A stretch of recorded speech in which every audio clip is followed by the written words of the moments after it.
Movie की शुरुआत में प्रीस्कॉट एकेडमी गवर्नमेंट रन्स एक सीक्रेट इंस्टीट्यूशन को दिखाते हैं जो छोटे बच्चों को असासिस बनाने की ट्रेनिंग देता है। इस ऑर्गेनाइजेशन का चीफ हार्डमैन इन बच्चों को 10 महीने की उम्र में यहाँ ले आता है और चीफ बिना किसी बाहरी दुनिया में जिंदगी के बारे में कनेक्शन सिखाता है। प्रीस्कॉट एकेडमी इन्हीं बच्चों को क्ले मशीन बनाने की ट्रेनिंग दी जाती है। अब जब 3 साल की उम्र में उनकी हाइट से भी ज्यादा लंबी बंदूकों को चलाना सिखा दिया जाता है और 5 साल के होते ही इन्हें गाड़ी चलाना सिखा दिया जाता है और 1 साल में तो ये इतने माहिर हो जाते हैं कि ये कार चीज में भी शामिल हो सकते हैं। रोजाना ये लड़कियां तरह तरह की फाइटिंग इंस्टीट्यूट में काम करती हैं ताकि जब भी ये टीन एजर बने तो इन्हें खतरनाक मिशन में इस्तेमाल किया जा सके और इन पर कोई शक भी ना करे। हार्डमैन का सबसे जरूरी नियम ये है कि ये लड़कियां आपस में कोई रिश्ता ना बनाए और उसी नियम के कारण लड़कियों के अनाथ होने के भी आपस में कोई मेल नहीं होता है। इन लड़कियों को कोई काम नहीं दिया जाता है, इन्हें इनके एजेंट नंबर से बुलाया जाता है।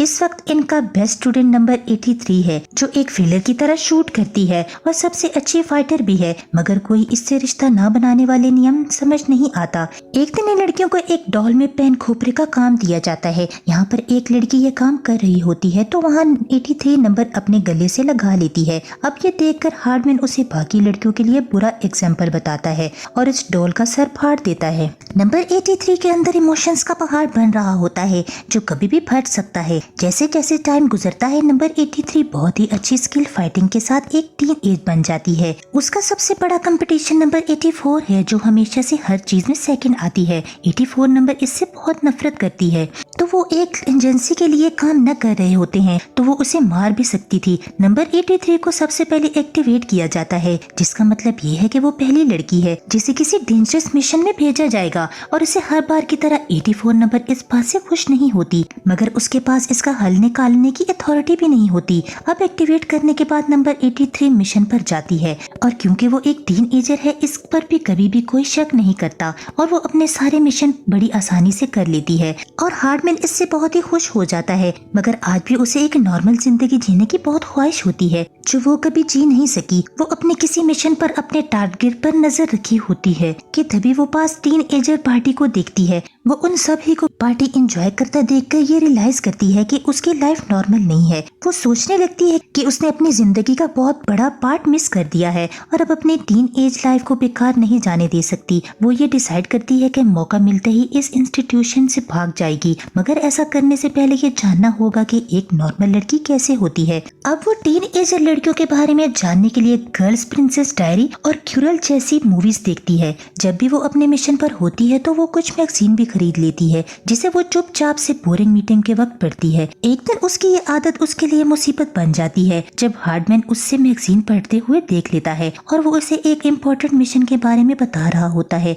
हार्डमैन उससे कहता है कि तुम्हारा अगला मिशन काफी खतरनाक है, तुम इसे सीरियस लो। फिर दिखाते हैं एक आर्म डीलर और सबसे खतरनाक लड़की जिसका नाम विक्टोरिया है। उसे 8 घंटे पहले ही एक शहर में लोकेटेड किया गया है। हार्डमैन कहता है कि उसे 2 दिनों के अंदर जिंदा पकड़ना होगा, नहीं तो वो फिर से गायब हो जाएगी। नंबर 84 इस मिशन पर जाना चाहती है क्योंकि उसे लगता है कि ऐसा करने से वो हार्डमैन की फेवरेट बन जाएगी। अब कट करके दिखाते हैं कि विक्टोरिया एक कंस्ट्रक्शन जोन 3 बंदियों के साथ मौजूद है जिन्हें वो बेइज्जत करके उनके मुंह से कपड़ा हटाती है और तभी अचानक फीमेल होस्टेज के मुंह से कपड़ा हटाने से पता चलता है कि वो नंबर 83 है और पलक झपकते ही वो नॉक पर अटैक कर देती है और उसके सारे आदमियों को मार गिराती है। अब वो नॉक्स को एक हुक से बांध देती है जो उसके ऊपर जा रहा एक एरोप्लेन होता है। वो दोनों को ऊपर खींच लिया जाता है और नंबर 83 का मिशन पूरा हो चुका है, मगर नॉक्स के पास अभी भी उसकी बंदूक है जिसे वो नंबर 83 पर शूट करती है। नंबर 83 चाकू से रस्सी काट कर नीचे नदी में गिर जाती है और नॉक्स को ऊपर प्लेन में खींच लिया जाता है।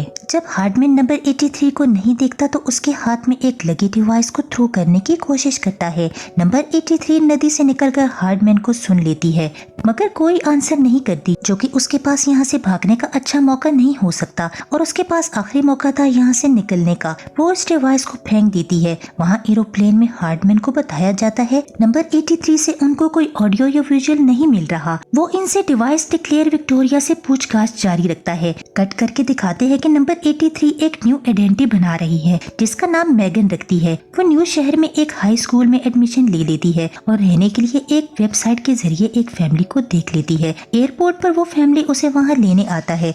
इनमें से एक माँ है जिसका नाम मिस लार्सन है, उसका बेटा पार्कर है, उनकी सरकास्टन टीन एज बेटी लिज है। उसके वहाँ आने से खुश नहीं है, वो उसके साथ एडजस्ट होने में भी मुश्किल होती है। उसे ये बातें अजीब लगती हैं कि मैगन तुम नॉर्मल सी चीज हो, जैसे स्कूल बस में बैठने के लिए काफी एक्साइटेड होती है। फिर भी अपनी माँ को खुश करने के लिए वो मैगन की मदद क्यों तैयार हो जाती है। अब कट करके दिखाते हैं कि स्कूल में पहले ही दिन मैगन बड़े अजीब कपड़ों में आती है, जिससे सभी स्टूडेंट उसे घूर रहे होते हैं। उसे वहाँ आए कुछ देर ही हुई होती है कि एक बदमाश लड़का जिसका नाम कोच है ताज़ा माल कहकर पुकार रहा होता है। इसी वक्त सब उस पर हंसने लगते हैं। उसे बेहतर महसूस करने के लिए लिज उसे पहनने के लिए थोड़े अच्छे कपड़े देती है और मॉर्निंग असेंबली में मैगन को एक फॉरेन एक्सचेंज स्टूडेंट होने की वजह से कुछ बातें करनी थी। स्टेज पर जाने से पहले वो एक पढ़ाकू लड़के से मिलती है जिसका नाम रोजर है, जो स्कूल के बैंड के लिए ऑडियो और वीडियो मैनेज करता है और बदले में उसने रोजर को उसकी देखी हुई मूवी अकॉर्डिंग नेट के वो खुद को पूरे स्कूल के सामने इंट्रोड्यूस करती है। मगर सारे बच्चे उसे तरह तरह के नाम से पुकार रहे होते हैं,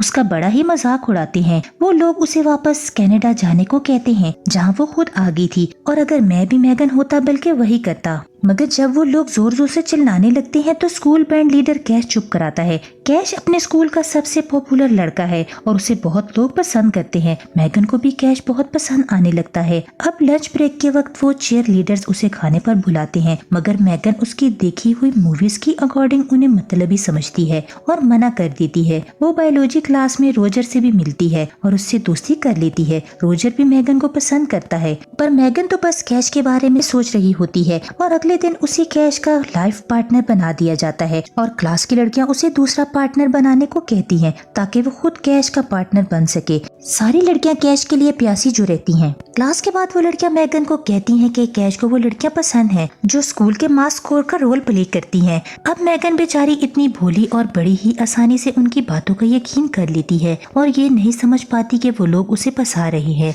मैगन ऑडिशन के लिए जाती है और फौरन उसका सिलेक्शन भी हो जाता है और उसे अगले गाने की प्रैक्टिस के लिए बुला लिया जाता है। और कट करके दिखाते हैं कि प्रैक्टिस के दौरान कुछ मास्क पहने हुए आदमी उसको किडनैप करने की कोशिश करते हैं, मगर मैगन अपनी फाइटिंग स्किल की वजह से सबकी धुलाई कर देती है और ये देखकर ही सब लोग हैरान हो जाते हैं ये इतनी फाइटिंग कैसे कर रही है। मैगन को लगता है कि वो लोग हेडमैन के एजेंट लगते हैं, मगर वो स्कूल के दूसरे बच्चे होते हैं, बदमाश बच्चे। वो परेशान करने आते हैं। जब तक मैगन ये रियलाइज करती है तो वो लोग उसका वीडियो बना लेते हैं और उसे फौरन सोशल मीडिया पर अपलोड भी कर देते हैं। अब मैगन ये सोचकर बहुत ही डर जाती है, अगर ये वीडियो किसी ने देख लिया तो वो मुझे पहचान लेंगे। कट करके दिखाते हैं कि हार्डमैन प्री स्क्वाड एकेडमी में विक्टोरिया को इंट्रोगेट कर रहा होता है। विक्टोरिया उससे ये कहती है कि उसका इस तरह छोटी बच्चियों का बचपन चुरा लेना बहुत गलत कर रहे हैं, मगर हार्डमैन कहता है वो अच्छे काम के लिए ऐसा कर रहा है। विक्टोरिया नंबर 84 पर बहुत दिलचस्पी दिखाती है क्योंकि वो उसे भगाने के लिए इस्तेमाल करेगी। अब बहुत जल्द मैगन का वीडियो वायरल हो जाता है। अब ये सोचते हैं कि मैगन अब किसी रोवल ग्रुप के लिए काम कर रही है।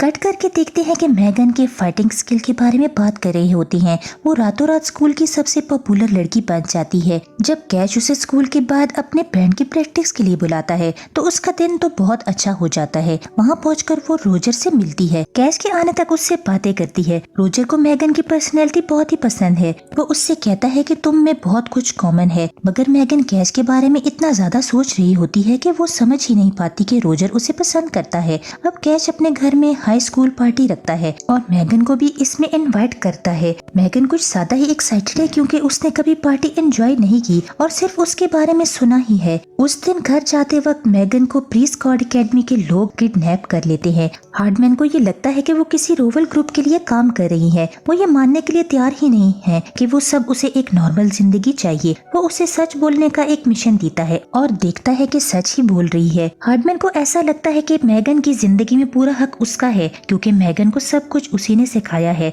अब वो उसे 2 दिन तेज दौड़ने के लिए बोलता है। हार्डमैन के आदमी उसे घर के बाहर फेंक देते हैं ताकि ऐसा लगे कि बस वो नशे में है। अब मैगन रोजर से अगली बार मिलने पर उसे कोच की पार्टी में बुलाती है। रोजर उस पार्टी में जाने से मना कर देता है क्योंकि उसके पापा पार्टीज को लेकर बहुत स्ट्रिक्ट हैं। अब मैगन कहती है कि रोजर के वहाँ होने से मुझे बहुत लगता है क्योंकि पूरे स्कूल में बस रोजर ही उसका दोस्त है। उस रात लीज मैगन के साथ पार्टी में जाती है जिसे उसकी माँ ने जबरदस्ती मैगन के साथ भेजा होता है। वहाँ पर नंबर 84 को दिखती है और बिल्कुल वो चौंक जाती है, जो वहाँ हेटर नाम से आई होती है। उसे ऐसा लगता है कि हार्डमैन ने उस पर नजर रखने के लिए भेजा है, मगर हेटर हेथर इस बार को ना मानती है और ना ही मना करती है। रोजर भी उस पार्टी में मैगन के लिए आता है, मगर उसे कैश को किस करता देखकर परेशान हो जाता है। अब पार्टी के खत्म होने तक कैश उसे होम कमिंग डेट के लिए कहता है। अब कट करके दिखाते हैं कि अगली सुबह मैगन हार्डमैन की स्कूल के बस का ड्राइवर बनकर आया होता है। वो वहाँ मैगन को वर्किंग देने आया है। विक्टोरिया प्री स्कॉट एकेडमी से भाग गई है और वो उससे बदला लेने की प्लानिंग कर रही है। वो उसे प्री स्कॉट एकेडमी वापस आने के लिए कहता है, मगर वो मना कर देती है। अब बाद में दिखाते हैं कि मैगन और लीज कार में स्कूल जा रहे होते हैं। तभी उन पर एक मास्क पहना हुआ एक आदमी अटैक कर लेता है। कार तेज करते वक्त मैगन लीज को अपनी जिंदगी की असल हकीकत बताती है। कुछ देर के बाद दोनों की कार एक जंग में क्रैश हो जाती है। अब वो इस कार से बिल्कुल गायब हो जाता है, मगर मैगन उसके परफ्यूम को सूंघ के बता देती है कि वो हेटर ही थी, मगर लीज कार क्रैश के बाद हॉस्पिटल में थी। मैगन अब वहाँ से चले जाना चाहती है, इससे पहले उसकी वजह से किसी और को चोट लगे। लीज उससे कहती है कि ऐसा करना और भी गलत होगा। उस दिन से दोनों में बहुत ही अच्छी दोस्ती हो जाती है और लीज मैगन को अपनी एजेंट लाइफ के बारे में सब कुछ बता देती है। अब वो दोनों होम कमिंग के लिए एक साथ कपड़े पहन लेते हैं और दो दूसरे को तैयार भी करते हैं। लीज कोच के साथ होम कमिंग पार्टी में जाती है, जो पिछली पार्टी में लीज से मिलकर लड़ चुका है। बेचारी लीज को ये क्या पता है कि कोच अभी भी पहले वाला बदमाश ही है। वो एक दूसरी मैगन के साथ जाती है। मैगन ने ये सोचा था कि वो ये रात बहुत ही खास होगी। कैश तो इससे ठीक से बात ही नहीं कर रहा होता है। वो समझ जाती है कि कैश का पूरा ध्यान सबसे पॉपुलर होने में लगा हुआ है। कैश मैगन को छोड़ने की रोजर के साथ जाती है और उससे डांस के लिए पूछती है, मगर रोजर भी उसे मना कर देता है। रोजर के मना करने पर हेटर चौंक जाती है और रोजर हेटर के साथ डांस करने चला जाता है। दोनों लड़कियां रोजर के लिए लड़ने लगती हैं और पार्टी का सारा डेकोरेशन खराब हो जाता है। इधर लड़ते लड़ते किचन में पहुंच जाती हैं और मैगन हेटर को चाकू मारने ही वाली होती है, तो तभी लीज चुपचाप हेटर के पैर में टूथपिक चुबा देती है और मैगन उसके सर पर मारकर उसको गिरा देती है। कट करके दिखाते हैं कि वो दोनों लड़कियां अपने घर वापस जाती हैं। वहाँ विक्टोरिया ने और उसके आदमियों ने मिस लार्सन को बंदी बनाकर रखा होता है। मैगन सबसे लड़ रही होती है। उनमें से एक लीज को पकड़ लेता है। मजबूरन मैगन को घर वालों की सेफ्टी के लिए सिलेंडर करना पड़ता है, मगर फिर भी वो उम्मीद करती है कि वो हार्डमैन और उसको बचाने के लिए जरूर आएगा। अब मैगन विक्टोरिया के भोले होने पर हंसती है। वो उसे बताती है कि ठीक उसी तरह विक्टोरिया भी प्री स्कॉट एकेडमी से भाग गई थी। वो मैगन को लड़ाई के लिए चैलेंज करती है और उसे आसानी से हरा देती है। तभी अचानक हार्डमैन अपने साथियों के साथ विक्टोरिया को पकड़ने के लिए और मैगन की मदद करने आ जाता है। वो वहाँ घुसकर विक्टोरिया को बेहोश कर देता है और हार्डमैन मैगन को गले लगाकर उनका शुक्रिया अदा करती है। कट करके दिखाते हैं कि वो रोजर और उसके घर जाते वक्त रोकती है और उसे अपने साथ देने के लिए। ये मूवी यहाँ ही खत्म हो जाती है।